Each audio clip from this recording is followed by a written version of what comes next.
Right now, as you are watching this, there is a farmer in Michigan named Matt Frostick who went to buy nitrogen fertilizer for his spring planting and was told the price had jumped from $350 a ton in January to $600 a ton today. He cannot afford to apply it at the rate his corn needs, so he is going to use less. And when he uses less, his yield drops. And when his yield drops, there is less corn entering the American food supply this fall. Matt Frostick is not an exception. He is the rule. Right now, across every major farming state in this country, thousands of farmers are making the exact same calculation, and every single one of them is arriving at the same devastating conclusion: the math does not work anymore. The fertilizer is too expensive. The diesel is too expensive. The inputs that make American agriculture the most productive on earth are being choked off by a war that most people in this country still do not fully understand. And by the time you walk into your grocery store 30 days from now, you are going to see the result. Not in dramatic, apocalyptic, empty shelf fashion like COVID. Something worse, something quieter, something more permanent. You are going to see prices that make you do a double take. You are going to see sections that look thinner than they used to. You are going to see your weekly grocery bill climb by $20, $30, $40, and you are going to wonder what happened. I am going to tell you exactly what happened, and I am going to start with number 10. Number 10. The fertilizer famine that nobody is talking about. Here is something that the news is not covering with anywhere near the urgency it deserves. 1/3 of the entire world's fertilizer trade passes through the Strait of Hormuz. That is not a small number. That is not a rounding error. That is 30% of the global supply of the single most important agricultural input on the planet being funneled through a waterway that has been functionally shut down since early March 2026. Iran closed the strait in retaliation for U.S. and Israeli airstrikes, and since then the fertilizer market has gone into a tailspin that most consumers will not feel for another 4 to 6 weeks, but that farmers are feeling right now in real time. Urea, which is the most widely used nitrogen fertilizer in the world, has surged over 30% in price since the war began. And here is what makes this so much worse than the 2022 fertilizer spike after Russia invaded Ukraine. Back then, grain prices were also high, so farmers could absorb the cost because they were getting more money for their crops. Right now, grain prices are lower. Margins are tighter. Farmers cannot pass the cost through because the market will not let them, so they are making a choice that has enormous consequences for your grocery store. They are either applying less fertilizer, switching to less fertilizer-intensive crops like soybeans instead of corn, or in some cases leaving acres unplanted entirely. The International Food Policy Research Institute has said plainly that reducing nitrogen application by 10 to 15% or delaying it by 2 to 4 weeks can reduce corn yields by 10 to 25%. And the planting season is right now. This is not a warning about something that might happen in the future.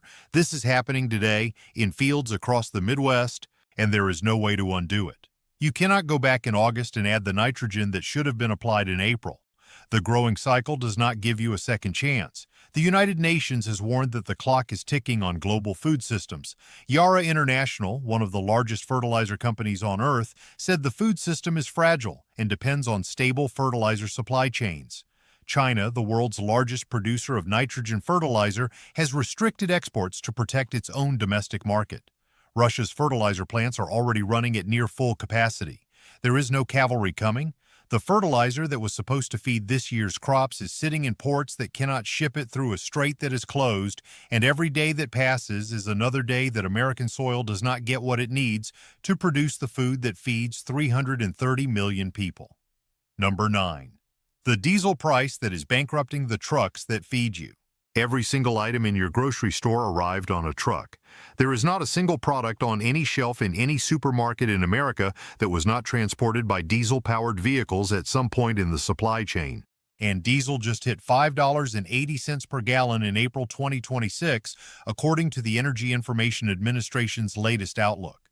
That is the highest diesel has been since the aftermath of the Russian invasion of Ukraine, and the trajectory is still pointing upward because the Strait of Hormuz remains functionally closed and the U.S. has now imposed a naval blockade on Iranian ports. Trucking companies operate on profit margins between 3 and 7%. That is not a typo, 3 to 7%. The average long-haul truck burns about 20,000 gallons of diesel per year. At the current price versus what they were paying before the war, that is an additional $40,000 in annual fuel costs for a single truck. For a small carrier running 10 trucks, that is $400,000 in additional costs that appeared overnight with zero warning. These companies cannot absorb that. The owner-operators, the independent truckers who make up the backbone of American freight, are being devastated. A trucker in South Dakota told reporters that when he fills up his 18-wheeler, the pump hits $999 and shuts off before the tank is full. Carriers are parking rigs. They are walking away from routes, and every truck that stops moving is one less vehicle delivering the food, the medicine, the supplies that your community depends on. The American trucking associations have been warning for years that the industry was already short 60 to 80,000 drivers. Now you are losing the trucks themselves, and the cost of the trucks that are still running gets passed directly to the grocery store in the form of higher delivery surcharges. A small manufacturer in Wisconsin told the Associated Press that his shipping costs have risen between 30 and 40% since the war began. Those costs do not disappear. They show up in the price of the products on your shelf, every single one of them. Number 8. The beef crisis that has been building for 7 years. Walk into your grocery store right now and look at the beef section. Ground beef has hit $6.70 per pound nationally as of April 2026. That is a 72% increase since 2020. And here is why it is not coming down anytime soon. The United States cattle herd has shrunk to 86.2 million head, the smallest count since 1951. The beef cow herd, meaning the breeding females that determine future supply, has fallen to 27.6 million head, the lowest since 1961. The 2025 calf crop was estimated at 32.9 million head. That is the smallest calf crop since 1941. Let me say that again. We are producing fewer calves than we have at any point in the last 85 years. This did not happen because of the war. This has been building since 2019, driven by drought, rising feed costs, and the economics of ranching becoming unsustainable for small operators. But the war just poured gasoline on it. Fertilizer feeds the crops that feed the cattle. When fertilizer prices spike, feed costs spike. When feed costs become unsustainable, ranchers are forced to sell off their breeding stock, which means even fewer cattle in future years. It is a vicious cycle that takes years to reverse because it takes 2 full years from the time a calf is born until it reaches the supermarket shelf. Even if ranchers started rebuilding herds tomorrow, you would not see the effect until 2028 at the earliest. And that is not even the whole story. The U.S.-Mexico border has been closed to live cattle imports since July 2025 because of the New World screwworm, a parasitic fly that was detected in southern Mexico and has been moving north. The USDA says the U.S. imported approximately 1.24 million head of cattle from Mexico in 2024. Those imports are effectively zero for 2026. That is over 1 million animals that are not entering the American supply chain. Beef and veal prices were already 14% higher in February 2026 than they were a year earlier. And the USDA is projecting an additional 10% increase through the rest of the year. When you walk into your grocery store next month, the beef section is going to look different. There will be less of it, and what is there will cost more than you have ever paid. Number 7. The invisible tax on everything wrapped in plastic. Here is something most people never think about when they are walking through a grocery store. Look at the packaging, the shrink wrap on the meat tray, the plastic container around the berries, the bag inside the cereal box, the bottle your salad dressing comes in. Every single one of those is a petrochemical product. It is made from oil and natural gas. And when oil is hovering near $100 a barrel and natural gas prices are being pulled higher by desperate European and Asian buyers competing for every available molecule of LNG, the cost of producing that packaging goes up. Aluminum, which is used for canned goods that tens of millions of lower-income Americans rely on as a staple, has hit multi-year highs because 9% of global aluminum production comes from the Persian Gulf and 3/4 of that is exported through the strait that is now closed. Tariffs on imported aluminum have compounded the problem. The cost of a can of green beans is not just about the green beans, it is about the can, and the can just got more expensive. Chemical and steel manufacturers across Europe have already imposed surcharges of up to 30% to offset surging electricity and feedstock costs, and those surcharges ripple through the global supply chain into every product that uses those materials. PepsiCo, which owns Frito-Lay, announced at the end of 2025 that it would reduce 20% of its production in 2026, closing 3 manufacturing plants. Popular snack products have already disappeared from shelves, and that was before the war even started. The combination of rising packaging costs, rising energy costs, and rising transportation costs means that food companies are facing the same impossible math that truckers and farmers are facing. They can absorb the costs and lose money, or they can raise prices and lose customers. Most of them are choosing to raise prices. And the ones who cannot afford to do either are shrinking the size of the product while keeping the price the same, which is a practice called shrinkflation that is already rampant across the American grocery industry and is about to get significantly worse. Number 6. The labor shortage that is gutting the food supply chain from field to shelf. There is a crisis happening in American agriculture that has been building for years and just hit a breaking point that almost nobody is covering. The food system in this country is extraordinarily dependent on foreign-born workers. A Cornell University professor of applied economics told Newsweek that labor accounts for roughly half the cost of the food in your grocery cart. Half. And the food system is especially dependent on immigrant labor. Current immigration enforcement policies have created a significant labor shortage in the agricultural sector that was already struggling to find workers willing to do backbreaking 12-hour shifts in extreme heat picking vegetables, or working in dangerous meatpacking plants cutting up animal carcasses. The Department of Labor estimated that 42% of the U.S. agricultural workforce may be affected by immigration enforcement actions. Think about what that means. Nearly half the people who pick, process, and package your food are either gone in hiding or too afraid to show up to work. Farms across California, Florida, Arizona, and Texas are reporting that they cannot find enough hands to harvest crops that are ready to come out of the ground right now. When crops are not harvested on time, they rot in the field. That is not a metaphor. Lettuce, strawberries, tomatoes, peppers, they do not wait for you to find workers. They have a harvest window measured in days, not weeks. Romaine lettuce shortages were already being reported in late 2025, and restaurant chains were notifying customers that some salad options would not be available. Meatpacking plants, where immigrant workers make up a disproportionate share of the labor force, are operating below capacity. The 4 largest beef processors control 85% of the market. Tyson Foods reported a $319 million operating loss in its beef division in the first quarter of fiscal 2026, more than 12 times the loss from a year earlier. Cargill cut 8,000 jobs globally. The labor shortage is not something that shows up as a line item on your grocery receipt. It shows up as fewer products on the shelf, longer delays between restocks, and higher prices on the products that do make it through a supply chain that is losing workers at every stage. Number 5. The weather disasters that already destroyed this year's harvest. Before the war even started, even before a single bomb fell on Iran, the American food supply was under siege from the weather. February 2026 brought some of the coldest temperatures in recorded history to Florida, devastating citrus crops, Asian vegetables, and specialty produce that feeds communities across the Southeast and beyond. California, which produces roughly 90% of the Brussels sprouts and a massive share of the lettuce, strawberries, and tree nuts consumed in this country, has been dealing with extreme rain followed by insect infestations that cut Brussels sprout supply by up to 50% in 2025. Cauliflower growers are warning that the cold weather damage will start showing up on grocery shelves within weeks, and the market moved ahead of schedule in early 2026, which paradoxically leads to lower supply later in the season. Wild blueberry crops have been hit by drought.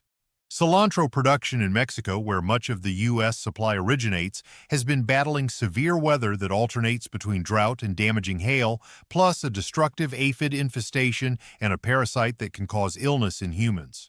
The cumin harvest in India is expected to be smaller due to a nearly 14% reduction in farm acreage. Garlic supplies from China and southern Europe are tightening due to difficult growing seasons. These are not hypothetical risks. These are crops that have already been damaged or destroyed. The produce that should be arriving in your grocery store over the next 30 to 60 days is going to be thinner in variety, lower in quality and higher in price than what you have been accustomed to. And that is before you layer on the effects of the fertilizer shortage, the diesel crisis, and the labor crunch that are all hitting simultaneously. Each of these forces alone would cause noticeable changes at your grocery store. Together, they create a compounding effect that is going to reshape what the American grocery experience looks like for the rest of 2026 and potentially into 2027.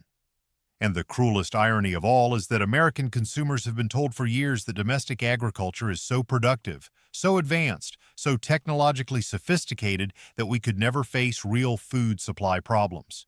That was true when the inputs were affordable and available. It is not true when a third of the world's fertilizer is locked behind a naval blockade and the diesel that powers every combine, every tractor, every refrigerated truck in the country has nearly doubled in price. The productivity of American farming is not magic. It is chemistry, logistics, and energy, and all three of those pillars are cracking right now. Number 4. The global grain reserves that are quietly disappearing. Here is a number that should make every person watching this deeply uncomfortable. Global grain production hit a record 2.842 billion tons in 2025. Sounds good, right? More grain than ever before in human history. But here is the part they do not put in the headline. Despite that record harvest, global grain stocks fell by 1.9%. The stock-to-use ratio, which is the single most important indicator of food security on the planet, dropped to 29.9%. We are eating through our reserves faster than we can replenish them even in a record production year. Now layer the Iran war on top of that. The UN World Food Program predicts an additional 45 million people could face food insecurity by the end of 2026 if the Middle East conflict continues into the middle of the year. India, Brazil, and East African nations are all expected to see lower crop yields this year because of the fertilizer disruption. When those countries produce less food, they buy more on the global market. When they buy more on the global market, the price goes up for everyone, including Americans. Food prices are global. When corn yields drop in Iowa because fertilizer was too expensive to apply at full rates, and corn demand rises in China and India because their own harvest came up short, the global price of corn goes up. And corn is in everything. It is in your cereal, your bread, your cooking oil, your soda, your meat. Because livestock eat corn-based feed, your ethanol-blended gasoline, your plastic packaging. Corn is the invisible backbone of the American food system, and its price is about to be pulled upward by forces that no domestic policy can control. The USDA projected food prices would increase 3.1% in 2026, but that estimate was made with data from before the war. Economists now expect the actual number to be significantly higher, with some projecting food-at-home inflation could spike by an additional 2 full percentage points above baseline forecasts. Number 3. The grocery chains that are already planning for shortages. What I am about to tell you is something that the major grocery retailers do not want you to know, because if consumers found out, it would trigger the one thing that makes every supply chain disruption exponentially worse: panic buying. Grocery stores in the United States operate on a just-in-time inventory system. That means your local supermarket does not have a warehouse full of backup stock sitting behind the store. The average grocery store carries about 3 days of inventory for most perishable items. 3 days. The entire system is built on the assumption that trucks arrive on schedule every single day, carrying products from warehouses that are being restocked by manufacturers who are receiving raw materials from suppliers who are sourcing ingredients from farms and factories around the world. When any single link in that chain breaks, you see gaps on the shelf. When multiple links break simultaneously, you see the kind of disruption that sends people into a frenzy. During COVID, Americans watched in real time as grocery stores were stripped bare within hours of the panic setting in. The industry learned from that. They built more resilient supply chains, they diversified suppliers, they invested in technology, but they did not plan for a scenario where diesel is approaching $6, fertilizer is up 30%, labor is disappearing from the fields. Global grain reserves are falling. Weather has already destroyed key crops, and a war has closed the most important energy and fertilizer choke point on Earth, all at the same time. A FEMA survey found that only 36% of Americans have a 3-day emergency food supply at home. That means 2/3 of the country is one disruption away from being the person at the store, staring at an empty shelf wondering what happened. The major chains are already adjusting. They are narrowing product selections, prioritizing high-volume staples over specialty items, and building inventory buffers where they can. But building buffers costs money, and those costs get passed to you. And here is the part that genuinely terrifies supply chain experts. If even one viral social media post, one sensationalized news segment, or one regional shortage event triggers a wave of panic buying, the entire system collapses in on itself within 72 hours. That is not an exaggeration. Research into food system vulnerabilities has shown that panic buying creates the very shortages it warns about.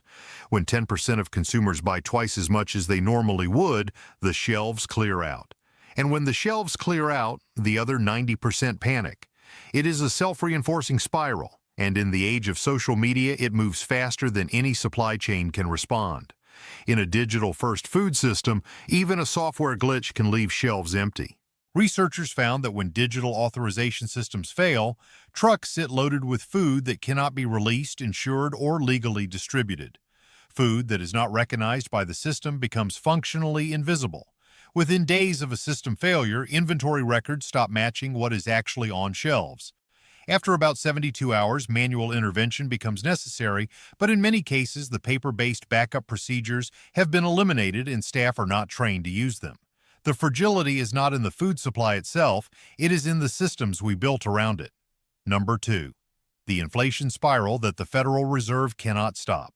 The March 2026 Consumer Price Index came in like a wrecking ball.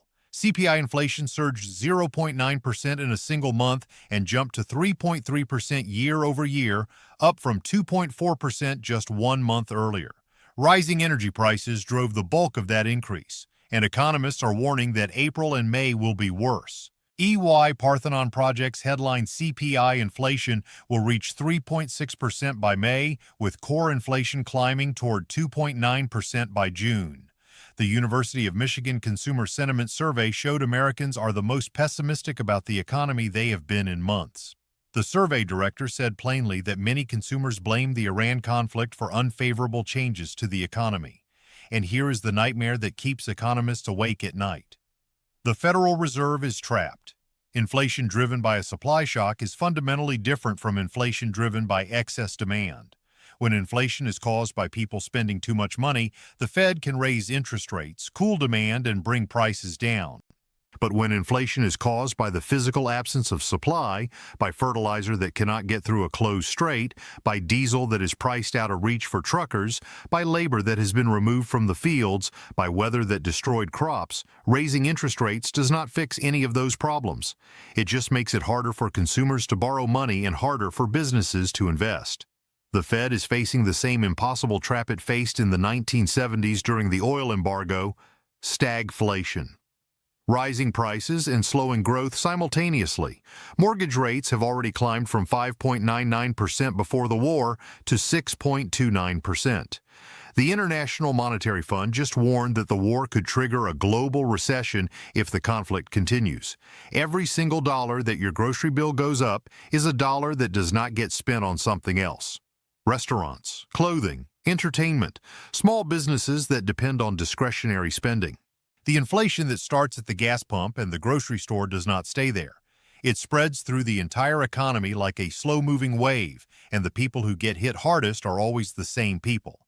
Families living paycheck to paycheck, seniors on fixed incomes, single parents trying to stretch a budget that was already stretched to the breaking point. Number 1. The convergence that changes everything.